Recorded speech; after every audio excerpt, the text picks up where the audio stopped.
The Ramban says that when you're going to teach Torah, when you're going to talk business, when you're going to do anything, you have to treat all people politely. All people the same. It doesn't matter if they're a new Baal Tshuva. It doesn't matter if they're Jewish or not Jewish. Just because he's not Jewish doesn't mean you can disrespect him. Just because he's not as smart as you doesn't mean you mistreat him. Just because it's the opposite gender, you're a male, she's female, you're female, he's male.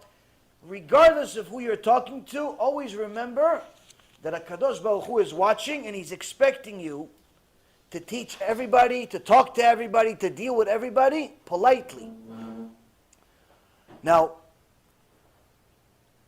one of the difficulties that we have is that sometimes we act polite, but we're doing something that's not so polite. And it's called lying. Many people have accustomed themselves to lie on a daily basis. If you want to try it out, try to live one day without lying a single time. Try to live one day without lying once.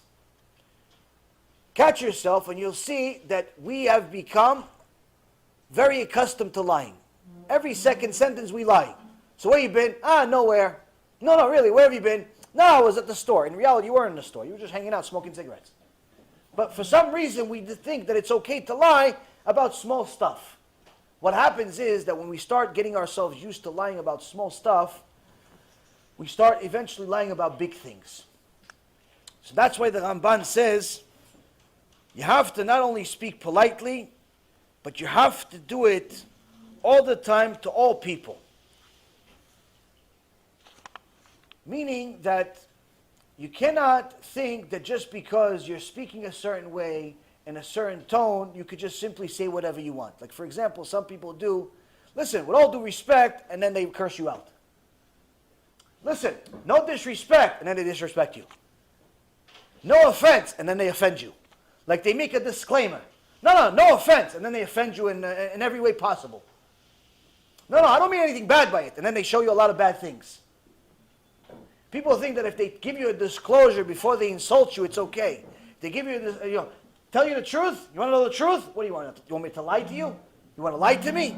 Of course I want to know the truth. People think that if they give you a disclosure, that gives them an open ticket to do whatever they want. So the Ramban says, anytime, any place, you talk to people, you communicate with people, regardless of who they are, you have to take all of this into account. You have to get lying out of your system. You have to get disrespect out of your system. Most common defect that we have is that we lie, cheat, and disrespect the people that we love the most. So sometimes you're going to see when a guy is at work, whether he runs the company or he's a manager or he's an owner or he's just an employee, when he talks to his fellow employees, talks to them with respect, talks to them with decency. Somebody messed up. One of the tractor trailers broke down in the middle of the highway. He doesn't lose his mind. He tells them, listen, just send the engineer. He'll fix it. We'll send a new one. The bus broke down. It's a $100,000 expense. No big deal. We'll fix it. He makes a few calls. He calls this one. He calls that one. He doesn't make a big deal out of things. But he gets home and there's no food ready. His wife was too tired to make food. She worked also. By the time she got home, she was so tired she fell asleep early. She didn't make him any food. All of a sudden, he turns into a beast. All of a sudden, he loses his mind, starts breaking things. What kind of wife are you? Who needs a wife like this? Starts breaking stuff, starts yelling at her, scaring her, and wake up already. Yells at the kids, yells at everybody. Why? How come all the people at work he was nice to, but his wife and kids, he became like Hitler in 2 seconds? How come? The difference is, Rabotai, when he's at work, he's putting on a front. He's putting on a show. He's pretending to be somebody he's not. Because he's not used to these people. He's not used to his co-workers. He's not used to this environment. At home, he's so used to it, he takes it for granted. He's so used to his wife being there every time he wakes up. He's so used to his wife being there every time he goes to sleep. He's so used to her cooking every day and cleaning every day. He's so used to his kids waking up in the morning perfectly healthy. He's assuming it's just going to happen tomorrow again. He's assuming everything is fine. He's assuming that, what's the big deal? So what if I abuse them a little bit? So what if I yell at them a little bit? So what if I lie to them a little bit? They told me, listen, Abba, can you please take us to the park? He says, sure. Time comes to go to the park. He doesn't go. Why? Listen, I'm busy on an appointment. Yeah, but Abba, we set up everything. You said you're going to take us to the park today, Abba. How come you're not taking us? Listen, I'll take you next time. Okay, next time comes, he still doesn't take them. What happened? I forgot. Okay, next time. Next time happens, still doesn't take them. Listen, I don't have time for you guys. Starts yelling at them for even wanting to go to the park. Yeah, we only want to go because you said we're allowed to go. If you said we're not allowed to go, then we'll pick something else to do. But he feels like he just disrespect his family. It's not a big deal. He can lie to them, not a big deal. He can let them down, not a big deal. He can mistreat them, not a big deal. How come? The reason is, Rabotai, is because he got too used to them. He's assuming that everything is going to be there tomorrow. When does he or she realize that their whole life is upside down? Usually when something bad happens. Usually when one little kid that was as cute as a peach at 8, 9, 10 years old gets sick and has to go to the hospital. And the doctor says he needs a new liver, or he needs a new heart, or he needs some type of brain transplant, or they need something, and the kid's going to be sick. And now this father, this mother is regretting the day they were born. Why? Because all they could think about was that they let them down, that they didn't take them to the park, that they lied to them, that they cheated them, that they mistreated them, that they didn't give them any love. Instead of giving them love, they hit them. Instead of giving them love, they lied to them, and so on and so forth. Or the wife one day decides she wants to leave.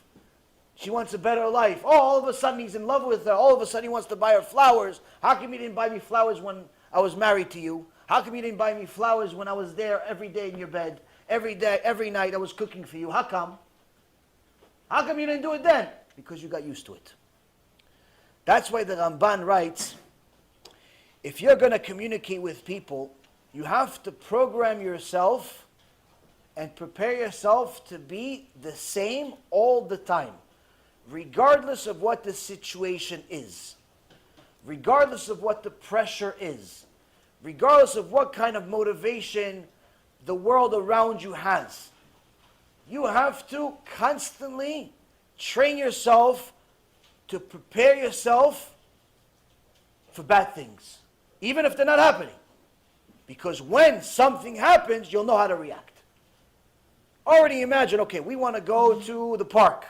Okay, so you have to imagine, what are the possibilities that can happen in the park? Oh, maybe the food's going to get spoiled that my wife made. Okay, so if the food's spoiled, already I have to find a solution so she doesn't feel bad. Why? Because if I yell at her for making food that's not good, how is that going to help us? So you already have to come up with a solution of what's going to happen if the food's bad. What's going to happen if you don't get to the park because there's a flat tire? What's going to happen if there's a lot of traffic? What's going to happen if the kids start losing their mind and making a balagan in the car? What's going to happen if everything goes wrong? You have to start thinking about, okay, if this goes wrong, this is how I'm going to react. If that goes wrong, this is how I'm going to react. If this goes wrong, that's how I'm going to react.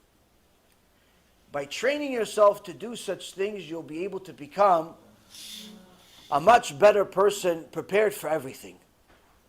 But if you show up to life unprepared, then it's going to be almost impossible for you to control yourself. Now, some people are odd, where when bad things that are big happen, they're very calm. They could lose millions of dollars in 1 minute. And say, okay, things are going to be fine. But something small happens, they lose their mind. Bezrat Hashem, I used to be one of those people. One day, I walk into the office, one of the companies we had reported some bad numbers, the market overreacted. By 9:30 in the morning, we're down about $40 million. Not a fun thing to wake up to. You wake up, you lost $40 million, it's not fun. Now, it's not just your money, it's clients' money. I look at it, 5 seconds, and go back to work. Make phone calls, investments, advice, and so on and so forth. After I finished, I see that as I'm working, my office, I had my own private office and my own big office. My office was all glass. I didn't have wire, just glass. So it was like a fish tank. So everybody would come to my office and look in the whole day. They're looking in. What is he doing? What is he doing? They're always expecting me to like break something. And I see everybody's looking in because everybody knows the market's up, the company's done, we're down all this money, and they're looking, and I'm just working, calm, doing my thing, like a regular, like nothing happened. So somebody walks into my office right as I finish the call, losing his mind. No, you don't understand. What's happening? What's going on? Are we losing? I'm like, wait, relax. What's wrong? What's wrong? He goes, what do you mean what's wrong? Look how much money we're losing right now. I said, okay, we're losing today. Maybe tomorrow will be a better day. We still got to work. Still got to work. He goes, yeah, but I don't know how much money you're losing. I said, about 40 million. He goes, how are you so calm? What can I do anything about it? Well, can I reverse the $40 million right now? No. If I can't do anything about it, why am I going to waste my time being upset about it? I got to work, so that's what I'm doing, I'm working. Big things never bothered me. Never bothered me. But if you were one of my employees and you came in to the office at 8:05 in the morning instead of 8, your life will be regrettable. I'll make sure that you remember that day for the rest of your life because you were late 5 minutes. You were sent home, and to make sure that everybody knows not to do what you did, I made sure that everybody knew that you were sent home. And if you were messing around instead of working, I made sure that everybody knows that when you do such things that are not such a big deal, they're a big deal. And overreacted for the smallest, stupidest things in the world. Things that don't even mean anything. I need to staple something. I have an office, 7,000 square feet. I have supplies enough to supply staples. But I can't find a stapler. You know how angry I would get about the stupid stapler? Like as if the whole world is collapsing. Why can't I find a stapler? I'd lose my mind. Stapler. Where's the stapler? This whole company has to have a stapler, and then 2 seconds later, open a drawer, there's 15 staplers. There's 15 staplers. I just have to open it. But when you're not trained, when you're not programmed, when you're not prepared, you're not going to be able to be normal and good and reserved under all cases. So sometimes you're going to see certain people that they are the opposite of the norm. Usually most people are relatively calm for small things and lose their mind for big things. Sometimes it's the opposite.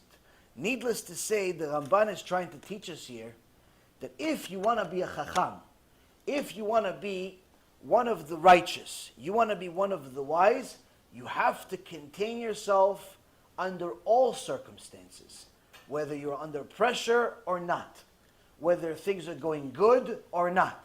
How can you get to that point? By doing it all the time and training yourself mentally all the time, even before bad things happen.